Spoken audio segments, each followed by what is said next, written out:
December 13, 2003. Coordinates: the village of Ad-Dor. A small farmhouse sits among date palm groves, just 15 kilometers from Tikrit. This is the geographic end of a 24-year dictatorship. The hole was 6 feet deep, 2 feet wide, a concrete tube buried in the dirt, barely enough room for one body to lie flat. The air inside smelled of damp earth and unwashed skin. It was not a bunker, it was a grave for a living man. Soldiers from the 4th Infantry Division reached the spot. They noticed a strange patch of ground covered with bricks and debris. Why would a farm have a foam plug hidden under the soil? They pulled the plug. The man inside had a pistol. He did not fire. He did not resist. Instead, a pair of hands reached into the narrow opening. They gripped the former president of Iraq and pulled him out into the cold night air. He blinked against the flashlights. His beard was matted. His hair was a gray tangle. The Lion of Babylon looked like a ghost. U.S. troops hauled the target upward, dragging the body of the regime out of the mud. Extracting the target from a hole required the most massive manhunt in the region's history. The search transformed into an algorithm of elimination. Command named the mission Operation Red Dawn. It was a calculated irony. The name referenced a 1984 film about a foreign invasion of American soil. How do you find one man across 400,000 square kilometers of desert? You dismantle his circle. The military deployed thousands of troops. Intelligence teams worked 24-hour shifts. When a scout reported a sighting, soldiers arrived within the hour. If a house looked suspicious, the gates were breached. One by one, aides and bodyguards vanished into interrogation rooms. Each arrest tightened the digital noose. The hunt had a visual hierarchy. Soldiers carried a physical deck of cards. A specialist held the deck, flipping through faces of the Ba'athist elite. His thumb paused on the ace of spades. It was the face of the man who once owned every palace in the country. Now, it was just a target on cardstock. The process moved to the ground. Low-flying helicopters patrolled the riverbanks. The heavy rhythmic thump of rotors vibrated through the mud walls of silent villages. Armored vehicles cut through the dust of rural farms. The search area contracted day by day. Analysts shifted focus from high-value palaces to primitive shelters. They mapped his past to predict his present. By late 2003, the data points converged on a single rural sector. The trail ended in a farm near the outskirts of Tikrit. The hunt did not begin with a needle in a haystack. It started with the total mechanical dismantling of the Iraqi state in March 2003. The Pentagon deployed a doctrine of overwhelming asymmetry. Tomahawk missiles saturated the Baghdad skyline. Iraqi air defenses ceased to exist within 48 hours. The military infrastructure did not just bend, it shattered. The collapse moved faster than the intelligence reports. How long does it take to destroy a 24-year dictatorship? Just 21 days. By April 9, American M1A1 Abrams tanks occupied the intersections of the capital. The city stayed suspended between terror and transition. At Firdos Square, the regime's image met its physical end. A crane pulled the massive bronze statue of the leader from its pedestal. It did not fall gracefully. The face hit the concrete. The analytical reality was stark. The government was no longer a functioning entity. Ministries stood empty. Soldiers traded their uniforms for civilian rags. Looters stripped the mahogany from the halls of power. The bureaucracy of fear dissolved into a vacuum of silence. On that day, the man who had controlled every aspect of Iraqi life for 2 decades simply disappeared. The face that protesters dragged through the dust of Firdos Square had held a nation in a hydraulic grip of terror since 1979. Saddam Hussein did not just lead Iraq, he engineered it. He built a machine where every gear was lubricated by fear and every bolt was a spy. The architecture of control was visible in every shadow. Portraits of Saddam watched over every classroom. His eyes followed workers in every office. His image occupied every street corner.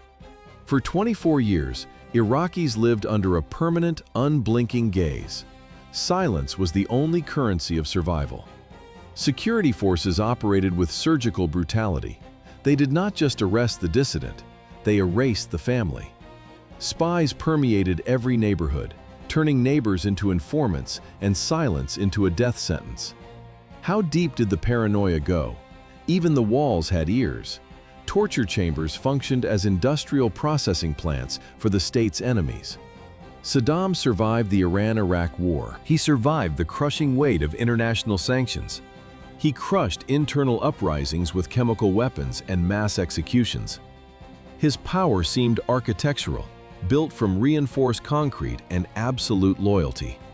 To the average citizen, the regime was not a government. It was the climate. It was inescapable. It was eternal. The man who once stood untouchable had held total command since July 16, 1979. The hunt ended in a hole. The ace of spades traded his bunker for a cell. For over 2 years, American guards moved him between classified black sites. No fixed location, constant surveillance. Washington feared a rescue attempt. His loyalists remained active, but the status of the prisoner was now a legal problem. Military capture had to transform into a judicial process. The scale was the first obstacle. Decades of rule left a trail of mass graves, chemical attacks, and systematic torture. A single trial covering every crime would take years.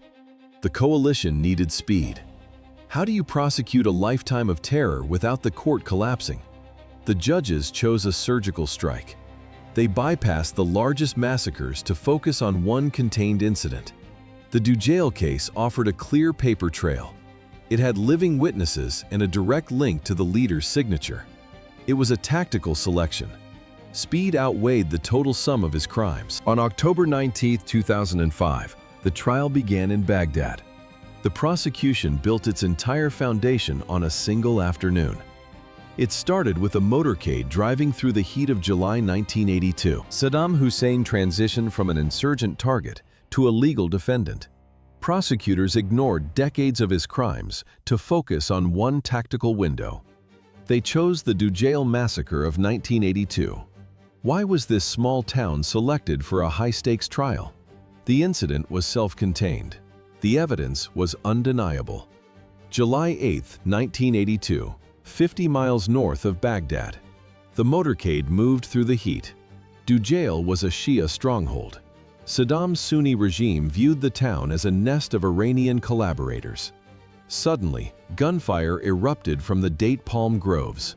Bullets struck the armored vehicles. Saddam escaped without a scratch, but the insult required an absolute response. Intelligence officers arrived within hours. Security forces cordoned off the perimeter. They raided homes. They dragged families into the dirt. Age provided no protection. Some detainees were barely old enough to walk. Interrogations began in overcrowded cells. Guards used electric shocks. They used systematic starvation. The regime eventually staged a mock trial for 148 men and boys. No defense lawyers were permitted. The verdict was a formality. The state executed all 148 prisoners. Their bodies went into unmarked graves. Then the engineers arrived. They bulldozed the orchards. They salted the farmland.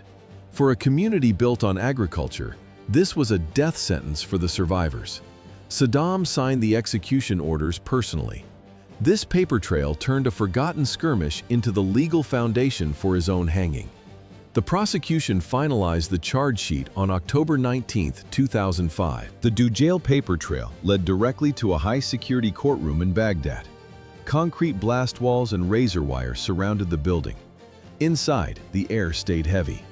Outside, the city remained a combat zone. Did the armor plate ensure safety? No. Gunmen assassinated 3 defense lawyers during the proceedings. Judges and witnesses lived in secret locations. Armed escorts tracked every movement. Saddam transformed the dock into a stage. He shouted at the bench. He disrupted testimony. He called the entire process a theater of occupation. The verdict arrived on November 5, 2006. The courtroom fell silent. Chief Judge Rauf Abdel Rahman read the sentence. Saddam Hussein was found guilty of crimes against humanity. The specific charges included the systematic torture and displacement of the people of Dujail. The court ordered death by hanging. 2 associates shared the sentence. Barzan Ibrahim al-Tikriti, Saddam's half-brother and former intelligence chief, stood to his left. Awad Hamed al-Bandar, the judge who had signed the original Dujail death warrants, stood to his right. The same gallows awaited all 3 men. Judge Awad al-Bandar stood beside Saddam. He was the man who signed the Dujail death warrants. Now his own sentence was final. The news hit the wires. Within minutes, it reached every corner of Iraq. In Shiite neighborhoods, the silence broke first. Crowds flooded the squares. Men waved flags. AK-47s barked into the sky. For these people, the terror of the revolutionary court had lasted 3 decades. Was the nightmare finally over? The streets of Sadr City provided the answer through a roar of celebration. But Tikrit stayed dark. In Saddam's hometown, the mood turned lethal. Protesters occupied the main roads. They held portraits of the dictator above their heads. They didn't see a criminal, they saw a Sunni martyr. They called the trial a political sham. Iraq was already a slaughterhouse. Sectarian militias turned the streets into front lines. Bombings were the new daily clockwork. Kidnappings followed a rigid, brutal pattern. The verdict acted as an accelerant. It poured gasoline on a civil war. Tensions reached the breaking point. Security forces braced for a wave of revenge strikes. Intelligence reports warned of a massive surge in bloodshed. Violence spiked in the western provinces immediately. The streets anticipated a surge in violence. Baghdad prepared for the worst. The new Iraqi government demanded speed. Washington provided the backing. Delay was not an option. Officials feared loyalist uprisings or rescue attempts. They needed the transition finished before the year ended. How fast did the legal gears turn? The Iraqi High Tribunal set a hard deadline: execution before 2007. Iraqi law dictated a strict 30-day window once appeals failed. There was no mechanism for a stay, no room for political maneuvering. Lawyers filed the final papers. They fought for a life already forfeit. On December 26, 2006, the appeals chamber issued its ruling. The rejection was absolute. Saddam Hussein had 4 days to live. The verdict reached the cell. Guards doubled their presence at the facility. Preparation for the transfer began in secret. The court signed the final warrant. The clock started ticking. The Iraqi Court of Appeals finalized the death warrant on December 26, 2006. The law was absolute. The state had 30 days to carry out the sentence. In reality, Saddam Hussein had less than 100 hours. Were the guards expecting a broken man? The prisoner showed no fear. He refused a luxury cell. He rejected any special treatment. Saddam occupied a standard unit, identical to those of the men he once sent to their deaths. He requested a final meal: boiled chicken and rice. He ate slowly. Time had ceased to be a resource. The military police moved the asset to Camp Justice in northern Baghdad. The site was a former military intelligence headquarters. Now, it served as a specialized facility for high-value liquidations. The execution chamber was purely functional. Small, cold, concrete. Technicians prepared the mechanism. The hanging platform was heavy timber. The rope was measured according to military drop tables. These calculations ensure the weight of the body snaps the 3rd and 4th cervical vertebrae instantly. Saddam spent his final night in prayer. He spoke quietly to himself under the dim glow of a single bulb. Outside, news cycles across Iraq hummed with anticipation. The prisoner finished his prayers, closed his Quran, and waited for the dawn of December 30th. The morning of December 30th ended for him 5 minutes after sunrise. Saddam Hussein entered the room as a depreciated asset. No longer a president, no longer a prisoner, just a biological target for a mechanical procedure. He refused the black hood. This was his last tactical decision. He wanted to look his executioners in the eye. Guards tied his hands in front with a nylon cord. The grip was tight. He did not stumble. He did not lean on the men flanking him. He moved toward the platform with a steady, rhythmic pace. The gallows were an engineering solution. Technicians calculated the drop using standard military weight tables. The goal was simple: instantaneous cervical fracture. Too short a drop leads to strangulation. Too long and the force decapitates the subject. They needed a clean break. The executioner stepped forward. He looped the coarse hemp rope over Saddam's head. The fiber scratched the skin. At exactly 6:05 a.m., the technician reached for the steel lever. The mechanism engaged, a heavy metal latch released. The wooden trapdoor slammed against its limiters with a crack that echoed off the concrete walls. Saddam plummeted. The rope reached its limit and snapped taut. One sharp jolt, one heavy, vertical thud. The body reached total stasis. Silence in the cell was absolute. Preparation for the end had consumed the entire night. December 30th, 2006. 6 in the morning. Outside, the sun rose on Eid al-Adha. It is the festival of sacrifice, a day of mercy and forgiveness across the Islamic world. Under Iraqi law, executions on this holiday are strictly prohibited. Why the rush during a sacred feast? The government feared a coup. Intelligence suggested loyalists were planning a massive armed assault on the prison to liberate the former president. The scene followed a cold engineering logic. In the center of a windowless room stood a wooden platform. It was a functional machine. No ornaments. No witnesses except for a hand-picked circle of judges, officials, and clerics. The gallows were calibrated. Technicians used military-grade tables to calculate the drop. Length of the rope, weight of the body, angle of the knot. The physics aimed for one goal: the immediate fracture of the cervical vertebrae. Saddam wore a dark overcoat. He refused a final meal. Baghdad bled outside the walls from car bombs and sectarian fire, but the room remained sterile. The guards approached the cell door. Saddam stood up, smoothed his white shirt, and walked toward the platform. Official protocol demanded absolute secrecy, but the guards had their own plans. One of them pulled out a mobile phone. A grainy sensor captured what the official cameras were supposed to hide. The state had lost its monopoly on the image. The silence lasted less than a second. Then the room fractured. Witnesses began to scream. Some clapped. Others shouted names. The low-quality audio recorded a rhythmic chant. Muqtada, Muqtada. The name of a rival cleric filled the execution chamber. It was no longer a legal procedure. It was a tribal ritual. Someone uploaded the file to a global server. The digital leak bypassed every government filter. Within hours, the footage hit the internet. Millions of screens flickered from Baghdad to Washington. The world saw the raw, unedited chaos of the drop and the taunts that preceded it. The video turned a private act of justice into a public instrument of sectarian war. The official recording remained in a safe, but by the next morning, the unofficial footage had reached 20 million views. A white shroud wrapped the former president. It was the standard Islamic burial cloth.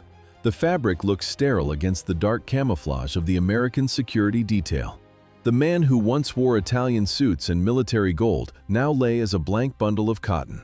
While the cell phone video uploaded to global servers, a Black Hawk helicopter carrying the body took a course north. Destination: Al-Ajah. This small village near Tikrit was the cradle of the Tikriti clan and the foundation of the Sunni resistance.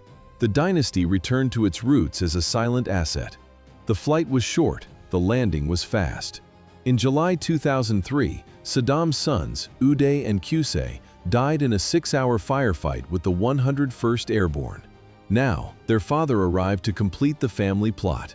Security was absolute. The burial happened before sunrise. Dozens of SUVs and trucks cut through the dark without sirens. Tribal elders and a few loyalists waited in the shadows. There were no state honors, no national anthem, only the sound of desert wind and muffled prayers. Hundreds of men stood around a rectangular hole in the dirt. They watched the white shape disappear into the earth. The guards lowered the body into the ground. The soil in Al-Ajah settled over the coffin. But in Baghdad, the ground began to burn. The execution was marketed as a closing chapter. It functioned as a detonator. Saddam's death did not unify Iraq. It formalized the schism. For the Shiites, the noose represented a delayed invoice for decades of mass graves and chemical strikes. For the Sunnis, the timing was a calculated insult. They saw a political lynching, not a judicial process. The dictator was dead, but the symbol of their lost hegemony remained. The mechanism of the state collapsed. Baghdad transformed into a grid of isolation. Engineers moved in first.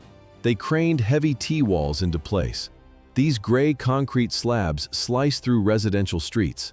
Neighborhoods became silos. Every district fell under the control of a different militia or a local warlord. The scale of the failure was mathematical. In 2003, the invasion was a shock. In 2006 and 2007, the civil war was a meat grinder. Tens of thousands of civilians died in a single year of escalation. This exceeded the body count of the initial invasion. The grainy footage of the gallows leaked to every screen on the planet, but it couldn't stop the bleeding. The war had already displaced millions and shattered the power grid.